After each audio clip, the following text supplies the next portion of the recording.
was always something exciting and compelling to do in this place. When I arrived here in the Department of Justice, I suddenly had an incredible opportunity. J'étais vraiment contente de pouvoir rentrer au sein du ministère de la Justice. There was no case like it in the Supreme Court. There just seemed to be a momentum to get things done.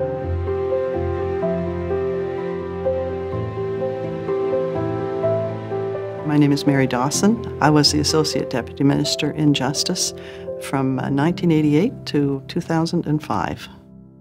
I turned 40 in 1982. I loved my job. I loved my family life. It was a very good decade. It was probably the most exciting decade, I think, that I spent at the department. I had started off as a legislative drafter, and I moved over to public law in '86. It was an extremely productive era.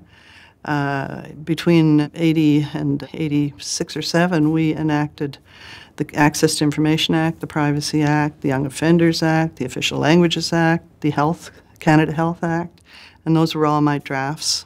During this time, I was involved in all of the constitutional files.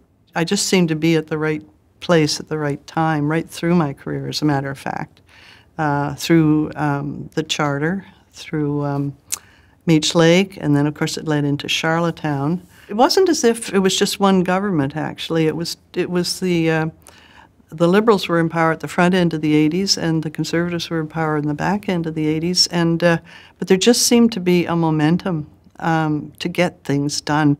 I think there was a determination to do something about the Constitution. There was an excitement. I don't even know if we noticed it at the time, but when I look back on it, it was just so many things were accomplished.